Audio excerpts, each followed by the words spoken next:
New York City is the greatest city in the world. Culturally rich, ethnically diverse, it is a true melting pot where traditions and trends are created. People move here from all over the world to follow their dreams. From the tip of Staten Island to the top of the Bronx and everywhere in between, you will find entrepreneurs on every street corner. These are their New York stories. My name is Adam Goodrich. I'm the president of Allstate Sprinkler Corporation. We are fire sprinkler contractors in New York City. We instill high quality. We instill great quality craftsmanship from the men who work for us. And this is my New York story.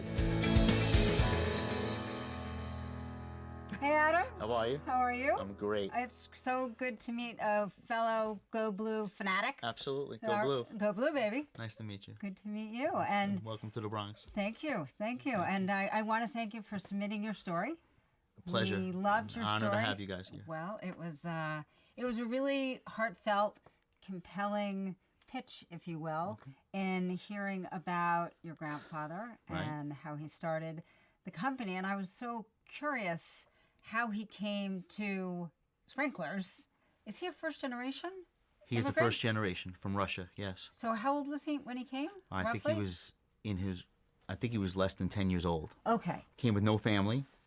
And As a 10-year-old? Yes, came with no family and worked his way into the plumbing industry as a teenager and in his early 20s. And over the next 40 years of his professional career, became an outstanding plumber, steam fitter, and eventually found his way into the sprinkler industry. And at the age of 59, he approached his boss at the time, who he had made a very successful businessman, and said to his boss that, listen, I appreciate all the opportunity you've given to me, but I want to succeed on my own and hopefully live that American dream. So okay, he 59 years old. 59 years old. Decides I'm going for it. Over the previous 20 years of his career, he had been told by many contractors, building owners, fellow tradesmen that no one had ever seen a guy work the way he worked, nonstop. Short, stocky guy, 5'6", 200 pounds, could lift up a piece of pipe that weighed 300 pounds with one arm, and they all said, hey, Bill, when you go into business on your own, call me, I'll have a job for you. So Grandpa decided at 59 and a half to go chase after all those guys who said, I'm going to give you a chance. And he, Grandma, and one mechanic went on their own. So your grandma worked in the business too? My grandmother was the secretary. She was doing all the billing, the proposals. So true. When you talk about family business, working out of the living room and working out of the station wagon and going to the plumbing supply house in the morning, picking up what he needed, did the job at night, came home, Grandma would send out the invoice, and one of the things he always wanted to do was he required that the paper and the letterhead that he sent out was of the finest quality linen, so that when the customer got it, they thought that they were operating with a company that had been established for 50 years. And then my history is that I graduated from business school and was ready to go to the banking world. And when the banking world collapsed and my opportunities on Wall Street collapsed at the same time, I didn't have aspirations to go on to law school, which many of my fellow business school schoolmates eventually did.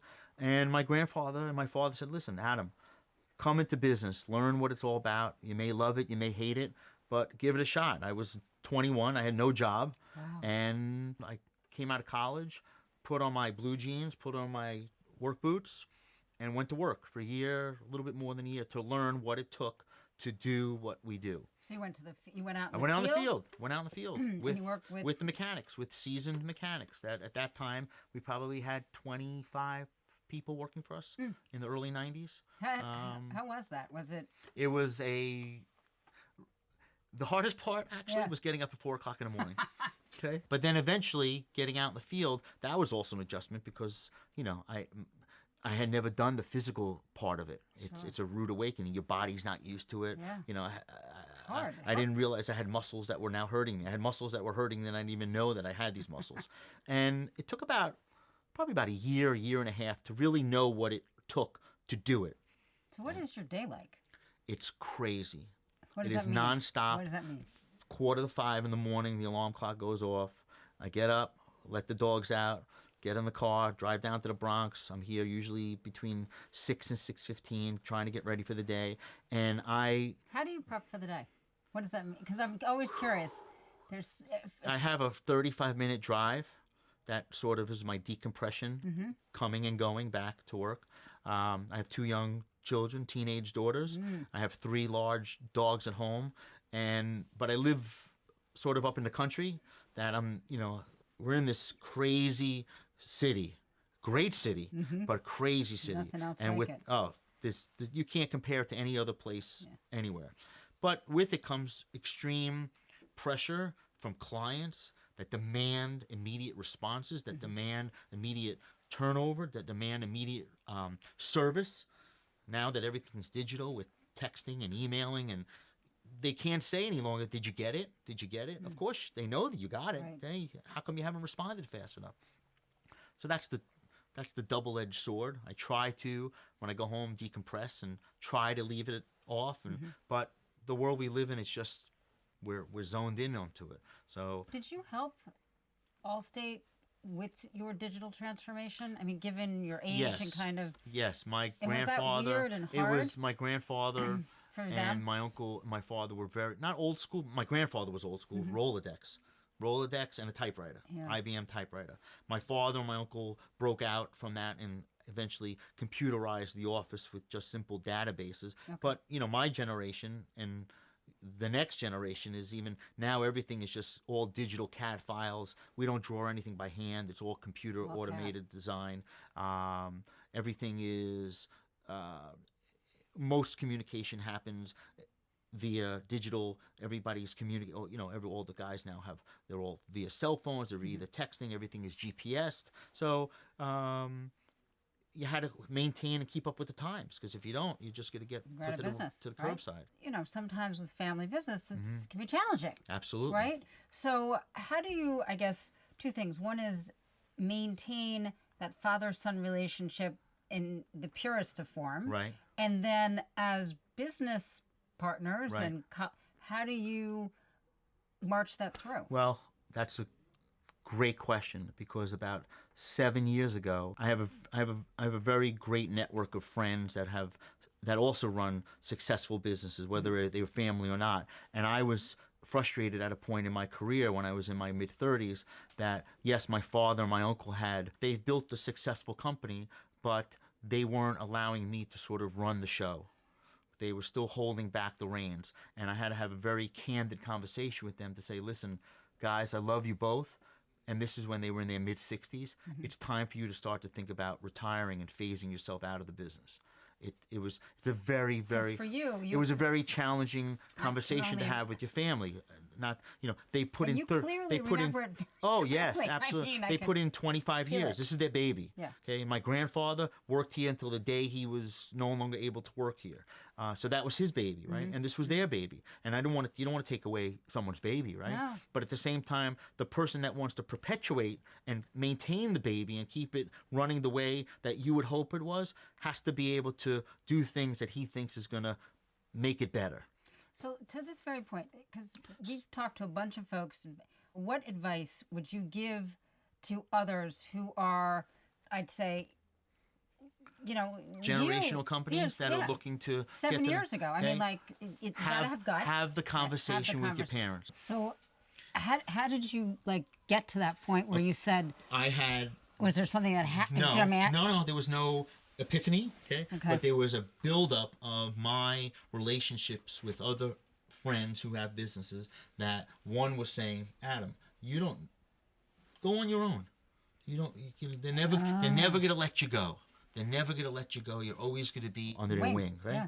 And the other person, on the other shoulder was, you got to have a conversation with your family because it's not healthy for you. And if you were to leave, you're never going to speak to your family again. There's going to be war amongst the family. And why would you give up on a company that's been around for 40 years and has a name in the industry and an existing customer base? So we sat down with the family. Did you call a meeting? Called a meeting. La Familia. Okay. La Familia. We had a very candid conversation, and I put my cards on the table, and I said, this is where I'd like to be at a certain stage in my life, and you guys have everything, you deserve everything that you have coming to you, but we need to make a change. And it took 2 years of family dynamics to finally come to terms to say, you're right, it's your time, it's Mark's time, my cousin, my partner's time, to take over and to take the company to the next level. The team, the team, the team. Yeah, the team. The team. It's all about the team. It's all about the team. The mentality is the team, the team, the team. You win, Okay? you lose You as a win. team. There's no one bigger than the team. Right. And I have it painted on the side of my building. And so when every morning when everybody walks in the door and they see that, hopefully subliminally it sinks in and they realize that we are one big unit. And I may be the quarterback, but without the offensive line and the wide receivers and the punter and everybody else, we're never going to get to the Super Bowl. Right. Well, I love your office setup. I love that. I love that you're in the same room with your assistant, which is something that I talk about with my assistant all the time. We don't, but we've talked about doing it if we can find the space to do it. But that you're always on the go, and I think the fact that you've got, I mean, we should go look at it. Sure. Like, Absolutely. Let's go take a walk. I think it's awesome. Absolutely. I love it. Let's go take a walk. What was the inspiration behind setting this all up? So the inspiration of setting this all up was that I found myself about 2 years ago sitting at a regular desk, looking at a blueprint, answering emails, typing proposals, and after an hour sitting at a desk, I found myself hunched over like this, and then after 2 hours of sitting at a desk, I found myself hunched over like this, and then I would get up to go to the bathroom, and I couldn't even stand up because I was so stiff from sitting in a chair that I said, this is ridiculous. I'm not an old guy, and I'm not a young guy, but I'm not an old guy. So then I figured, let me try something just to stand and work, okay? But a standing desk, which is basically, you know, a desk that is elevated, and I had my computer Friend of mine screens. has that. And then the problem with that is, if you've ever stood in place for an hour, let alone forget an hour, stand in one place for 15 minutes. So that didn't work, okay? So then I just started doing some research, and I found, you know, people walking and working, and I found this company that has this contraption that basically is a treadmill. So you bought this whole thing? This is a treadmill that's monitored by this device, and I can control the speed and the speed, and it tells me how far. So does this mean that you've done? Yeah, so this is 3 days worth, okay? Okay. So in 3 days, I've walked 23.69 miles over the past 3 days. Brilliant. I've been on it, on and off for about 12 hours. You know, 3 hours a day, okay? Right. And I've walked 64,000 steps in the past 3 days. So this was, as of Wednesday, I pushed this button. You want to try it? Sure. All right, let's go. You ready? Yeah. Okay. Bring it on. So the speed that I walk at is at about 2.4 miles an hour, which is almost like, it's a little faster than a normal walk. Right. It's like you're walking down Mid-Addison Avenue right now, okay? But I walk at a little faster than this. You ready?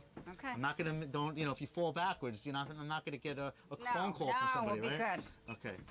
So we're connected. This is the speed I walk at when I'm working. Okay. Now, obviously, you're in the wrong shoes to be doing I'm definitely not right. Okay? Dressed appropriately to be. Don't get too close to the end. I don't want it going on. How long do you and I know each other? For 35 years. And do you remember being at my bar mitzvah?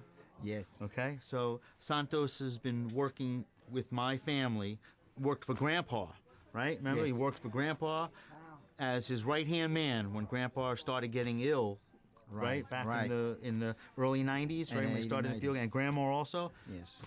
35-year man on the job with my company. Was at my bar mitzvah and is still here and still doing what he do. So I love this guy.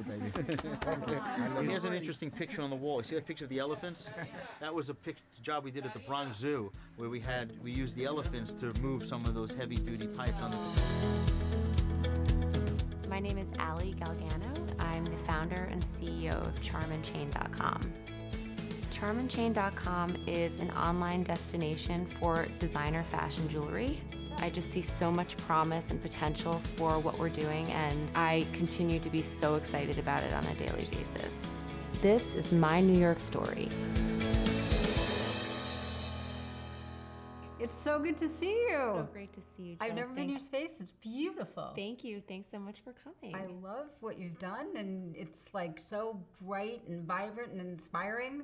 I love your inspiration wall. Thanks. I feel like it's a good extension of my brain. That's a very good way to extend it. So I love your story. It is something that I think is not only really hard to achieve, but hard to achieve at such a young age, having, as you shared, kind of no past experience per se in building businesses. Right.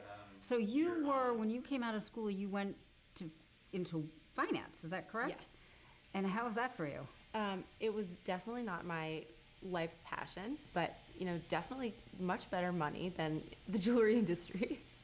But I did that for about 2 years after college, and then I decided that I really wanted to do something that I was excited about, passionate about, and I've always loved jewelry. And I wasn't sure what capacity I wanted to work in jewelry, but generally women buy clothing to cover up what they don't feel good about in their own bodies. And I think the beauty of accessories and jewelry in particular is that it really is meant to enhance and to enrich an outfit and make you feel more confident and make you feel like, oh, here I am, I have this beautiful piece of jewelry on, and people are going to give me compliments on it because they're going to be looking at my face, and you're going to be wearing a pretty pair of earrings or a great necklace, and people don't have to look you up and down to say, oh, I like what you're wearing. Right. And so you had this within you, but yet when you went to school, you then went first into finance, Yep. and then after 2 years, you said, I'm out of here. Yes. So that started the journey for me. I went to gemology school, and that was after GIA? Yes, at the GIA, okay. the Gemological Institute of Yes, America, yes. and really got such a fabulous education there. But I thought that I wanted to start a fine jewelry store, bricks and mortar fine jewelry store, and that was what I envisioned going into the GIA. But then came 2008, the economy was terrible. And I realized that if I was going to start a business, I'm going to need to start online, because online was so scalable at the time. I could make a very small investment into putting together a website, buying some jewelry, and just kind of slapping it up on the internet and see what happened. What was that ultimately that kind of got you to have the courage to say, you know what, I'm not going to do this. This is not making me happy. Yeah. I really want to pursue my dream. Like, Yeah. how did you, I have to be honest, it was really challenging because I was making a good amount of money for the age I was, and I had a secure job and an apartment, and I was living a great life, but I knew that deep down I felt really unfulfilled. And so I ended up going to gemology school, which is something that people had never heard of before. So it was kind of like a weird thing. And Allie's going off the deep end here. Yeah, exactly. Like, Allie's going to gemology school? What? What's that? And I really had to enlist the support of my parents, and I finally said, guys, I really need to do this. I'm not happy. I love jewelry. I feel like I can do something big here, and I think it's going to be what makes me happy. How did you come up with the name Charm and Chain? Because it's a really cool, catchy brand name. I felt that it represented, first and foremost, a piece of jewelry, because you have a necklace like the necklace you're wearing right now. There's a chain on it and there's a charm, and to me those are the essential elements of what make up a piece of jewelry. But I thought that there was a nice ring to it, and it seemed to catch on. And did you test this out? I call it mother-in-law research. Did you kind of test this concept with your friends and family members to say, what is this?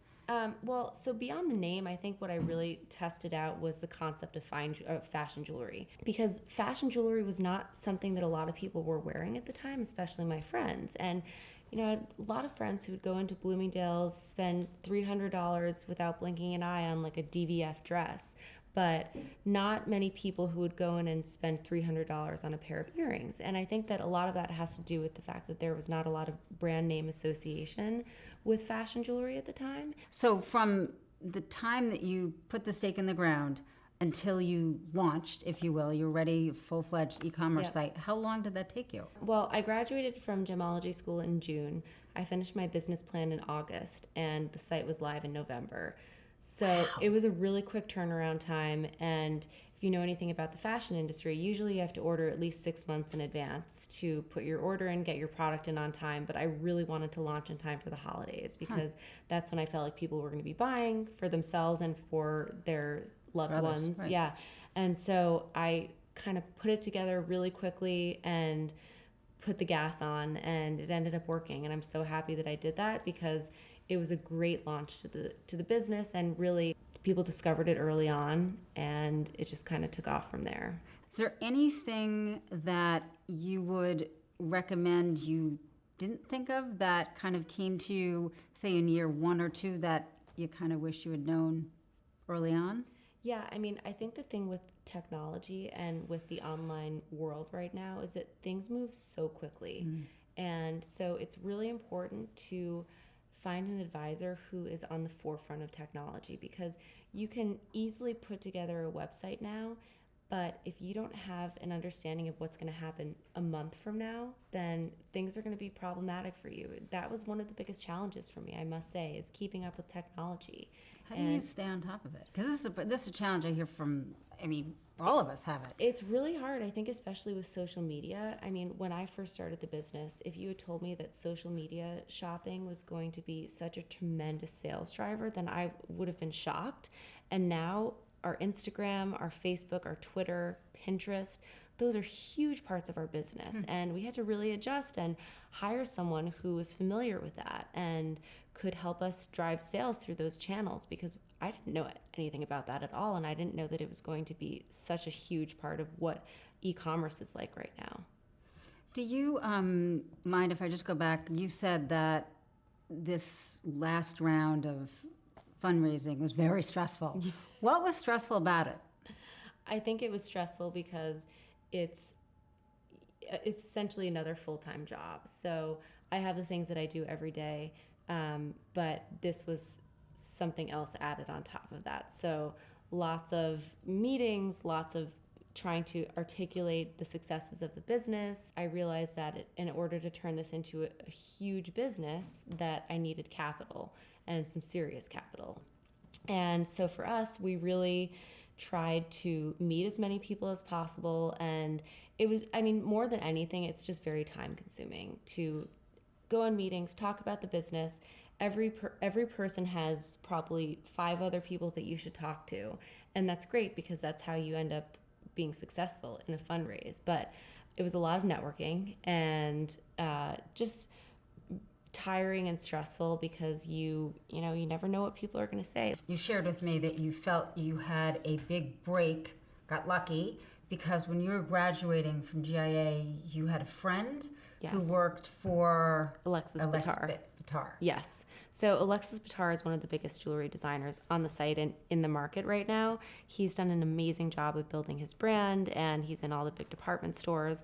And when I was trying to consider the designers that I wanted to be on Charm and Chain, he was the first one that I wanted. And for a girl who had no website and just a skeleton sketch, going to a trade show saying, "Hi, I'm starting an e-commerce jewelry business.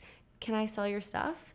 And usually, I would have gotten turned away, obviously, but I had a friend from gemology school who worked there, and she talked to Alexis, and I talked to Alexis, and he was really excited about the business. And so he allowed me to start selling the jewelry, and that really helped establish me as a retailer of the best jewelry designers. And when the other people who were his contemporaries saw that I was selling Alexis Bitar, that kind of became a badge of honor, and people wanted to be part of the same club. And it was so great to see how people caught on to designers and knowing their names. And I think Rachel Zoe also found out about Charm and Chain early on and really championed the designers that we carried. And so that was really helpful for our business also. I think that's a great, really important lesson, that what it says to me is don't be afraid to go for it. Persistence pays. Yes, persistence definitely pays.